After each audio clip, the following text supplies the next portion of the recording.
All right, folks, welcome to the Shadowcast podcast. We're your hosts, King Kojo and Phantom Senpai. And this podcast, we're really just going to talk about pop culture, anime, or anything that we find interesting. Now let's get into it. all right, the first topic for discussion today, we're going to talk about the movie Ghost in the Shell. So just for a little background for those who don't know, Ghost in the Shell is a 1995 animated movie based on the manga by Masamune Shirō, and it's set in Japan in the year 2029. It follows Major Motoko Kusanagi as the main protagonist. And just to add to that, she's a cyborg who is part human and part machine. She grapples with her own sense of identity throughout the movie.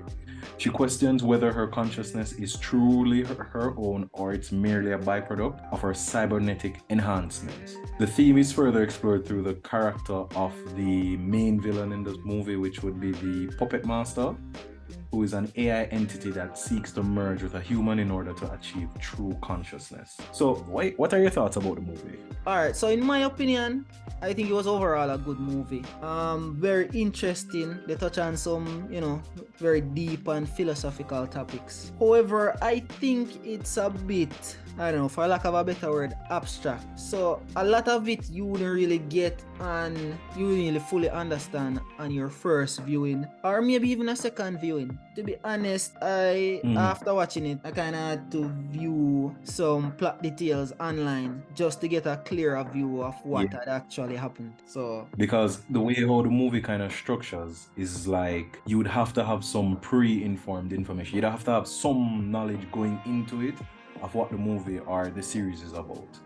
Because separate and aside from the 1995 movie, there has been several other remakes of this same series. There's a series, an animated series.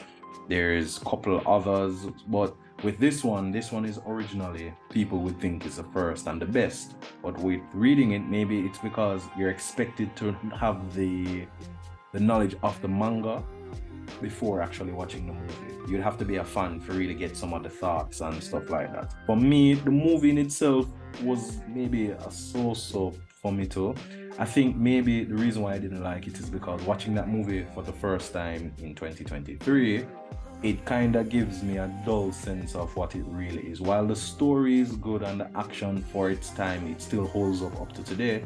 A lot of it mainly, I think I would have a better understanding of the series if I watched it back in 1995. But, at that time I was a wee baby. You went in Scottish mode there, wee. Anyway, all right. So, yeah, I agree. And to me, and as somebody who prefers like older anime, you prefer newer anime for even me. I'd say better animation styles. Not necessarily newer anime, just better animation styles. Right. So, but even for me, I wouldn't say I loved it. I just say I liked it. Let's cover a few things about the movies. What parts stuck out to you? Firstly, what is a ghost? What is a ghost? Yeah. So the Ghost in the Shell is, well, what it basically means is the concept of consciousness or the soul, usually in relationship to technology. So in the context of the story, ghost is used to describe an intangible essence that makes a person who they are, their inner thoughts, emotion, memories, and sense of self. So basically, where the problem is, it's not necessarily it's considered a soul, but a soul for more machines. And while a cyborg is half machine, half human, it still gives the sense that, are you really what you think you are if a part of you is a machine? Your life is not the same, just like how we step into real modern life now, like how AI is. Yeah. So you would say a lot of persons who are cheating in exams using an artificial intelligence, just trying to get along or just trying to pass their classes. While a lot of persons view that as bad, inherently, it's how you use it what makes it bad. So I guess in the sense of a ghost, if you're using a machine to dictate the type of person you are, people will think you're not, how can I put the word, genuine in what you're doing. But to you, you're fine. because it's a resource that you can use. So, well, in retrospect, just to add something, it blurs the line between humans and machines. And it would usually raise a question of what it means to be truly alive and truly conscious. Truly conscious. Is it that if your machine side is dead, then you're dead? Or is it that if your human side is dead, then you're dead in that sense? Which end has to die to prove that you are really alive or dead? Yeah, so the movie, as I said earlier, is really a really philosophical movie. And on the same topic, as I mentioned earlier, the movie is set in 2029. Now we're in 2023. Do you think, how close do you think we are to the technology described in the movie? Well, I'd say the only thing in the movie, well, we know that we have prosthetic limbs and, you know, metal AI. heart, so you can consider Yeah. a pacemaker. But in the sense of, yeah, the You see closest ChatGPT to it looking very would impressive in probably terms be of like the the AI. output. Exactly. So basically, in it, the villain of the story is basically an AI who wants to merge with a human. An AI who So thinks he's that's conscious. yes, the puppet master. So it's an Yeah. AI who wants to achieve true consciousness. There was a line in the film that really caught me to say that when they were speaking with the AI when he was in that machine, he Yeah. was in that machine, and it said that I was born from all of the information that was there. Something along the lines that he was Interesting that you brought mentioned that, forward you know, from the information. because a line stuck Mhm. out for me there as well when he said, "I am not an AI." Yeah. So it's like him a move forward with him life. What we consider, or what the bigger question to ask, what do we consider an artificial intelligence from what do we consider a truly living being? So Yeah. we know that we've seen all the stories in media where machines take over and destroy this and kill that. And sometimes in some of those stories, the machine actually fight for purpose. Look at one of our old movie, iRobot, Yeah. where one of the machines would think that they're alive. Would think that they're alive. But to me, it's not alive. It's just like eating a steak. You know, Yeah. the cow is alive, but we don't think about that process. So I guess how close we are in terms of technology from the movie to there, I think very far.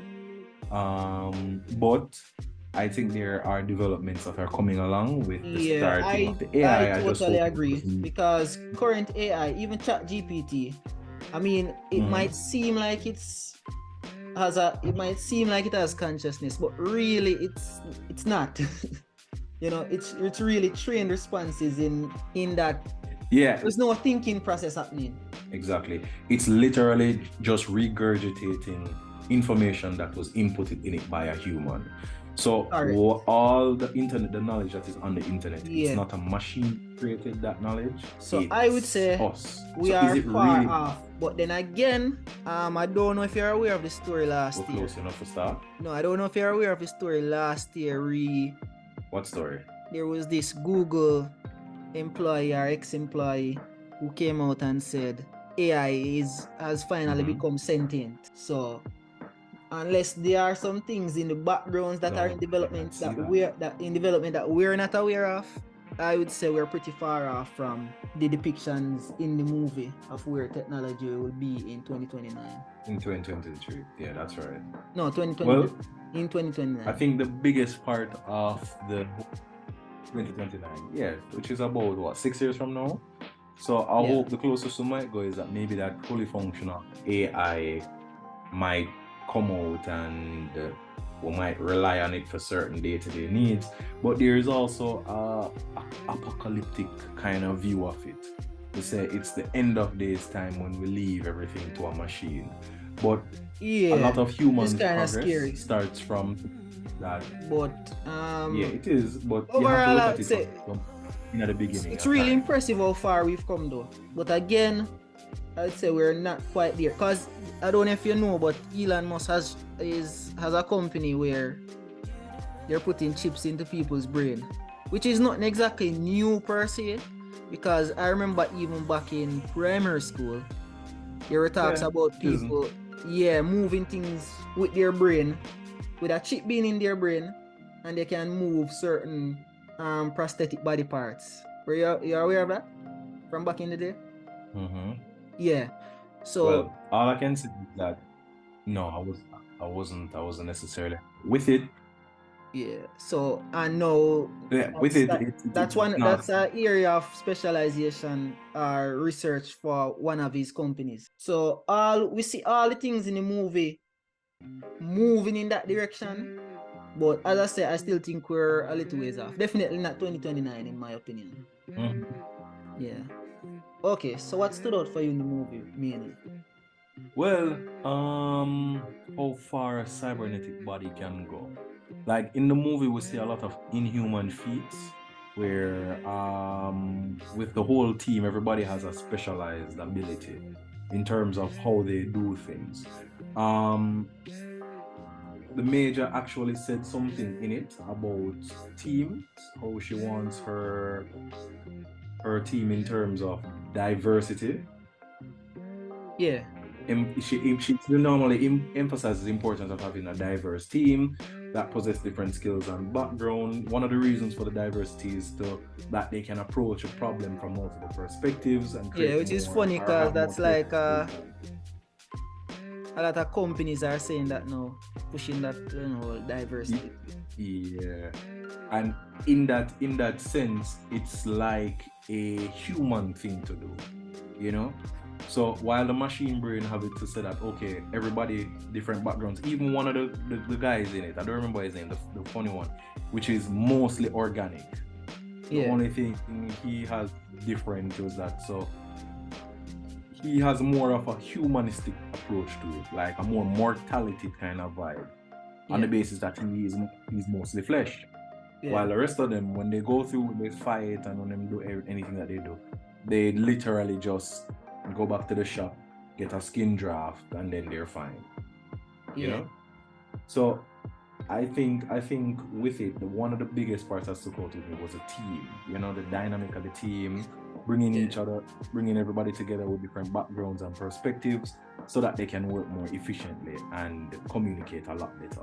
That's one of the things that stuck out more for me. That and the action in terms of there was a scene where the major was actually trying to lift. I think it was a tongue Yeah. and her arm, she was lifting so hard, her arm fell off on her leg. She broke through her leg, and that was cool. Yeah, and arms and yeah. So for me, apart from the spooky music, yeah, it's kind of creepy. But yeah, just really the whole question of humanity, like what we were talking about earlier. That's what really stuck out for me. Yeah, the action sequences were decent. But the whole philosophical question again. Yeah, it's one of those movies again, as I said earlier. Probably have to watch it a couple times and research the background as well. Yeah. So, another thing though, the guy, head of section 9, Amaraki. Don't you think he looks like the third Okage? Yeah. Or the third Okage looks like him. Yeah. he doesn't he doesn't that come up before Naruto. So yeah. Yeah. Good point. Maybe I'll stick a picture. Maybe I'll put a side by side on the screen. Comparison there. Yeah. So bro, I have to say though, if that's the future looks really grim. Because that city looks so crappy. It's dirty, a little disorganized. Yeah, not somewhere I'd want to live. Well, I can see that, in retrospect, I think it's just some set of persons want to move on It's based on like how the New movie. York times 3. No offense to New York. Big up New York. So I guess you're right in the sense that the city does look a lot dirty because even if you go to Google and you Google some of the images, Yeah. you'll see the city looking like it's actually called Newport City. Yeah, That's the Newport name of City. the city. Yeah. And it looks over commercialized. Like in it, you have a lot of signs some places. Then you have the city arching at one place. Some parts of it look really bad. Then some parts look really good. So I guess you could put a class aspect to it. People who can Yeah. afford better cybernetics live a All of better it look life. crappy to me still, but yeah, some parts were worse than some part. Yeah, So yeah. and another thing, it's supposed to be Japan, but all the characters were in Chinese. In terms of Yeah, what and the exactly you buildings. mean? Yeah, Oh, the characters and the buildings were Chinese, but the so characters' names were are Japanese Japanese. names. Well, the main characters' names were mostly Japanese names. Okay, so you're saying it's a Japanese film in a Chinese city with a Japanese background. Yeah, and the city is supposed to be in Japan.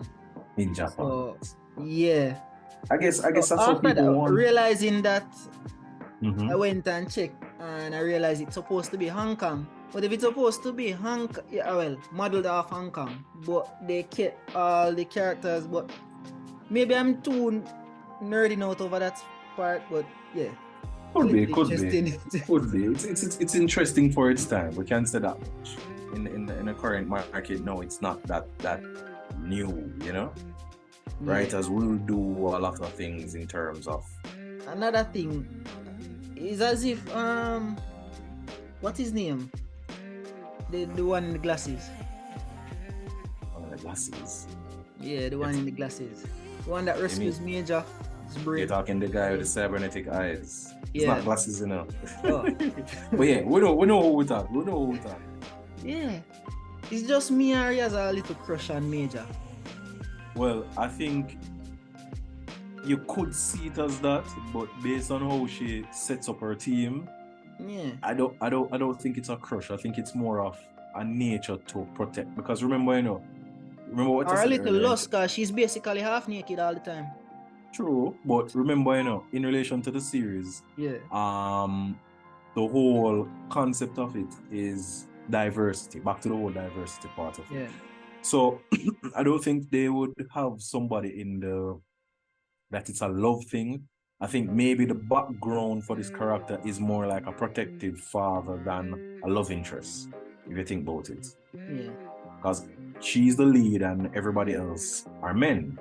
So, and they treat her like a princess. Because in the story, she's some sort of an anomaly, she's not like everybody else. Her creator would have created her in a sense of longevity. She was cybernetic from she was born. So it's not a case where she was modified like the rest of the guys. She was born into cybernetics and then raised and built and improved. So most of her body is cybernetics based on the movie that we're seeing. But for the rest of them, they're just guys who had bad lives, who were I think that same guy, he was in the army. I think he was an army man before everything else. Just watch it, bro. Yeah, but it's a movie that you. Yeah. The context it's a is relatively not short movie, but there's a lot going on. All right, so overall, how would you rate the movie on a scale of, let's say, 1 to 10? 7.5. And I think a 7.5 for me is just because the story is good, the pacing is good. It's just that it's not something that you can easily just get into and love it like that. Yeah. You'd have to have some context of what it's all about before watching. And that first movie, it's the first time I've watched it. Yeah. So I'd say it's not something where it's not a bad movie. For me, story-wise and everything, action is good, but it's just the animation style for me. Okay. What about you? I'd give it about an 8. 8? Yeah, I'd give it an 8. I don't mind, as I said, I like the old animation style. And overall, I know a lot of people out there think it's, closer to a 10. But yeah. I'll give that 8. It's a solid movie. It is. Yeah. Alright, let's go on to the next topic. So the next topic is, do we have too many reboots? I'd say regardless of what we think, it's going to be done anyway, but Yeah. not necessary because you do have some reboots that really hold up. Like let's say for example, Godzilla. The old Godzilla was the one where man mashed through buildings and Yeah. that you can literally see just a man in a suit.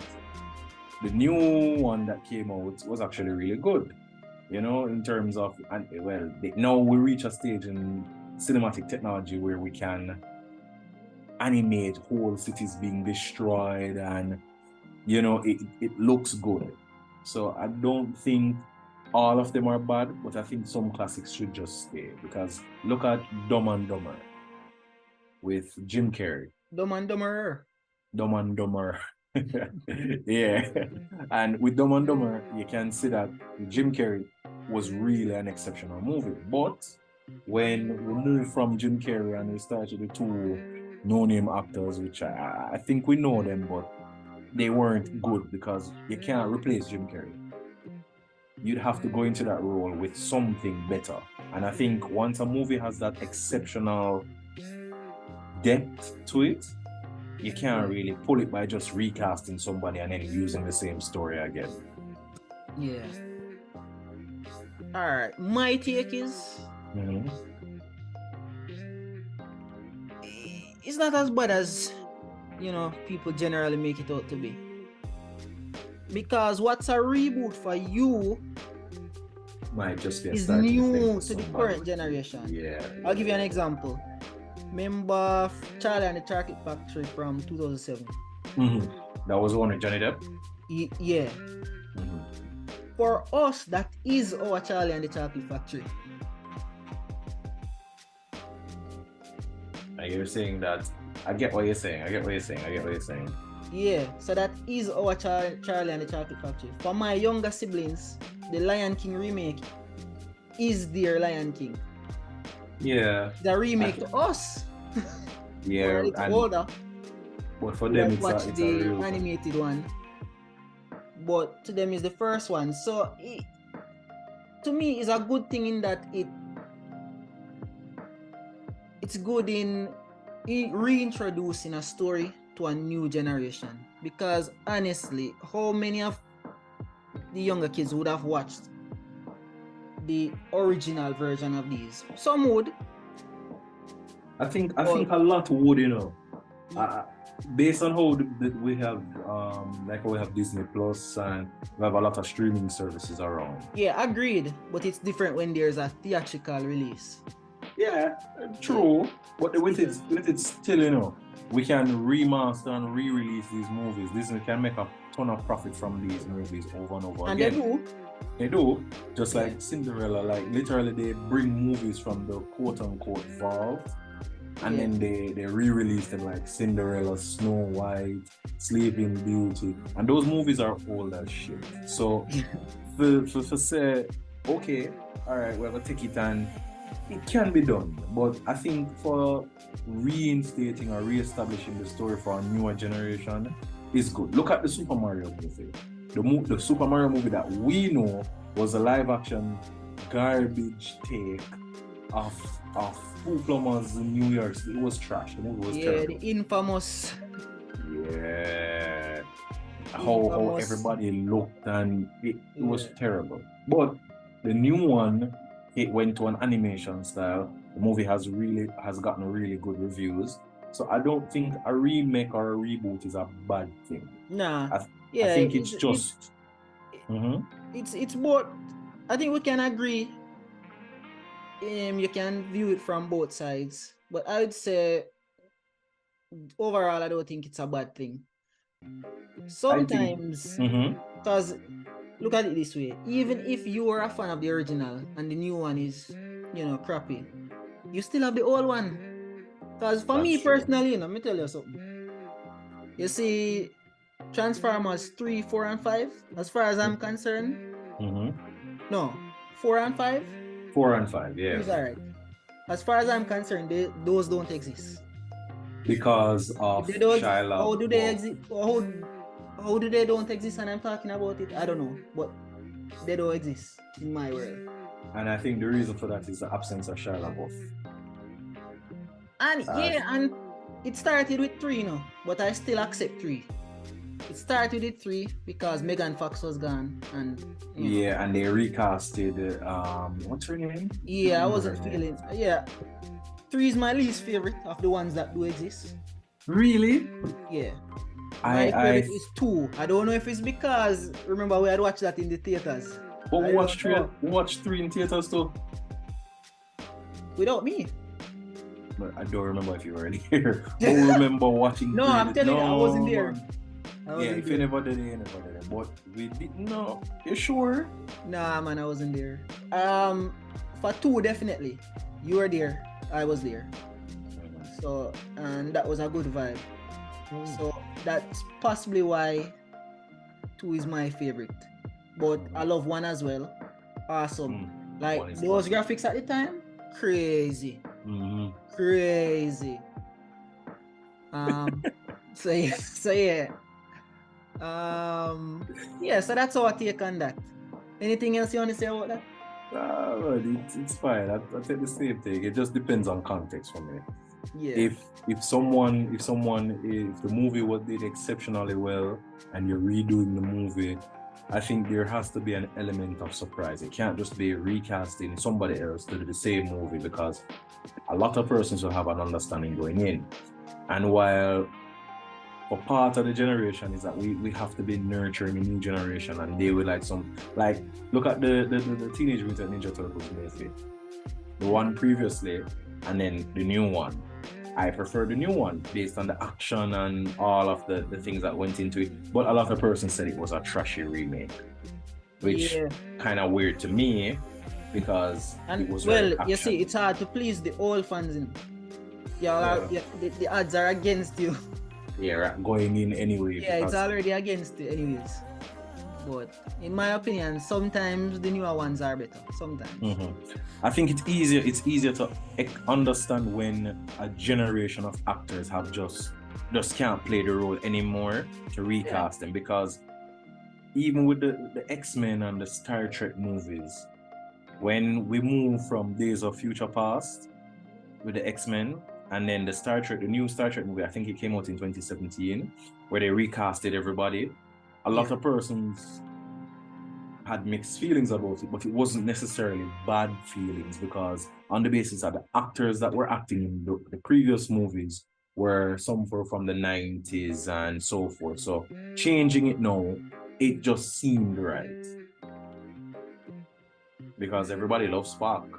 But the same, I think it's William Shatner, he couldn't play the same Spock that we loved from the 90s then. So he now would have to, retire the role to somebody else.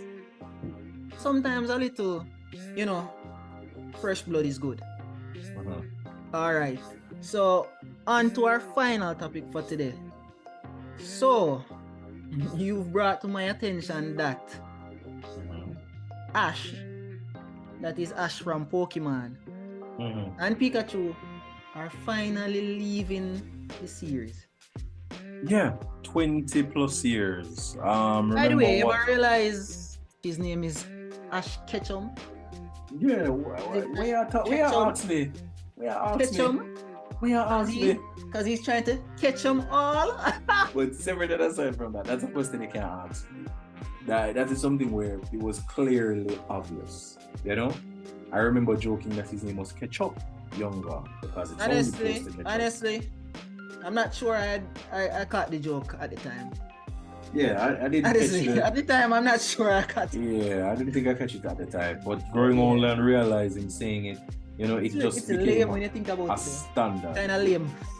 Yeah, but in the sense, it was the 90s. Everything was lame, but at the same time, we enjoyed it. Yeah. So with him retiring, I think the league that he beat was the Aloha region. I think that was the league that I'm gonna say off the bat though. I'm not so sure Pokemon should even be around anymore, to be honest. Like, they just keep rehashing the same thing over and over. It's mainly made to sell. Even with the games. it's really mainly made to sell the games and the toys because that's where the money Yeah, is. but for the most part, well, to a certain extent, but for the longest, to a certain extent, it's changed somewhat, the newer games. But for the longest while, they were just the same games over and over. So I'd say a little gameplay difference because there's a lot of things in Pokemon that casuals like me and never get to do.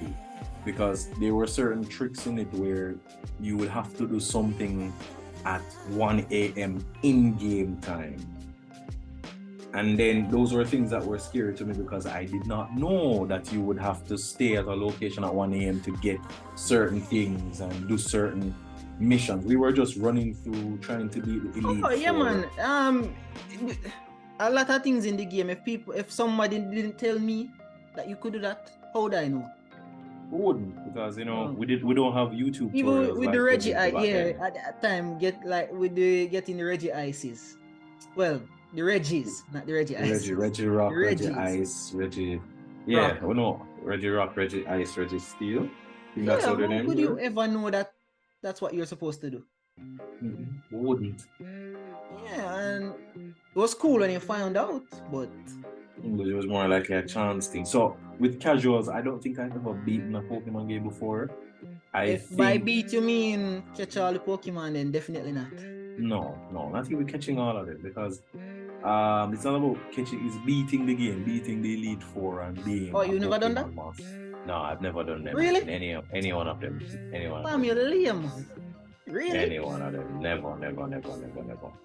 Timing was just bad. I played everything. No, I didn't play the original to completions. I couldn't get over the graphics. That's yellow, blue, gold, red, and yellow. silver, black. And I believe it was blue, green, and yellow in Japan. I played it, but I didn't finish it. I finished Crystal. I think Crystal is still my favorite overall. Love Crystal. My favorite would be Sapphire. Sapphire? Yeah, I love that. Well, and I remember the cartridges came in that distinct color. Yeah. Ruby was ruby red. Sapphire was sapphire blue. Crystal was my favorite, but the fire red, no, actually the sapphire set, I think I played that the most.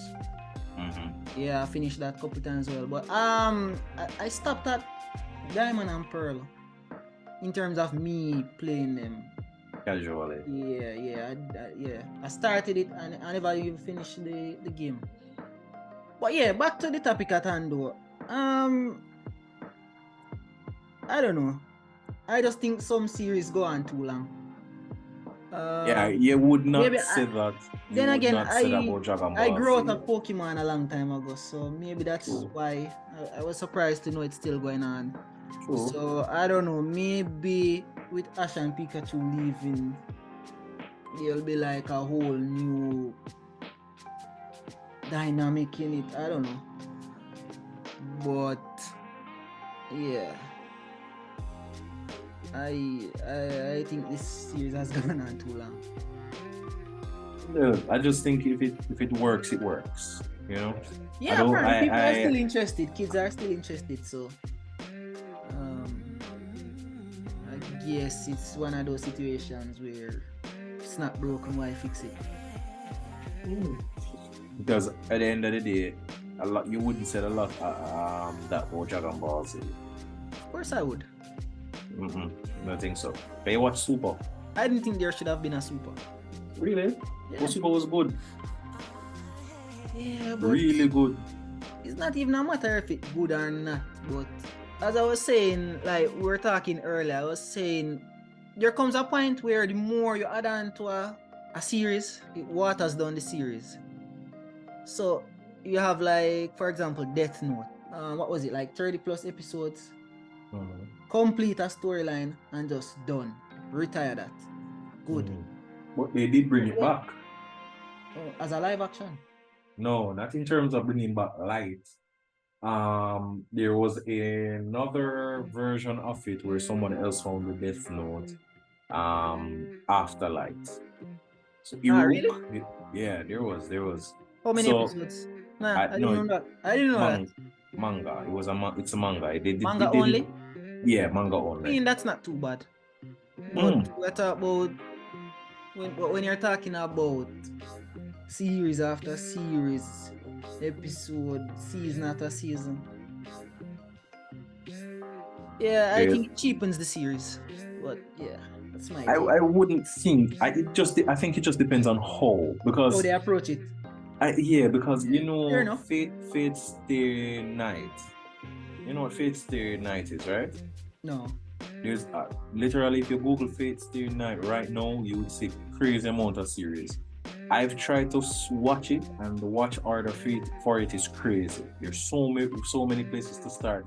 There are light novels, there are mangas, there are games, and there's too much. There are movies, and every year people push out for watching. But the thing is that I think it's just that if you like it, you'll continue it. It don't have anything to do with cheapening a series, because I would say the same about One Piece. I started One Piece recently. I stopped at episode 350 something, and I could not continue anymore. It was really annoying me. And then everybody, if something happened in One Piece, like Luffy sneeze, everybody be like, oh, say it's going to come in the next 500 episodes. This is going to happen. I'm like, I can't wait 500 episodes to know what that means. Come on, man. And I think it has a lot to do with dedication, because most of the animes nowadays kind of do everything all at once. Kind of quick. Them have arcs, and the arcs them done in like 12 episodes, and then move on. Which is how I prefer it. Which is, I mean, it has a start, it has an end. I'm new to Naruto. I see that it's 500 episodes. I would want to get started. Yeah, probably wouldn't. But starting it from where? Shippuden or regular?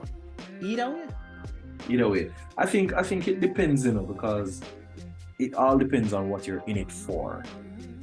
I mean, the first set, not so bad. Like the original, it's not too much of a stretch to commit to that. Especially since the last maybe 30 plus episodes are fillers anyways. Yeah, so we cut those out. So we don't watch fillers. We don't want fillers. So I think it just depends. What you're in it, what you're gaining from it. Yeah. Because I'm watching My Hero. From My Hero came out, I've been watching it, I've been reading it, I've been following up with it. So for me, and that has been going on for years.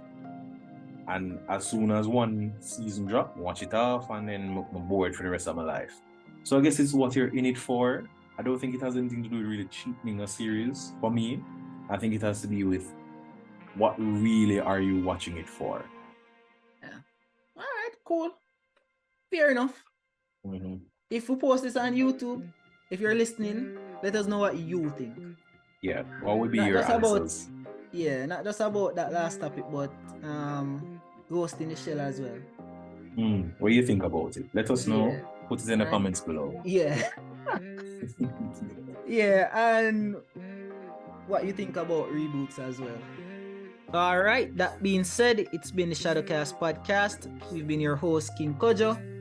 And Phantom Senpai. We hope you enjoyed this episode and gained some valuable insights. Stay tuned for the next episode. Later days.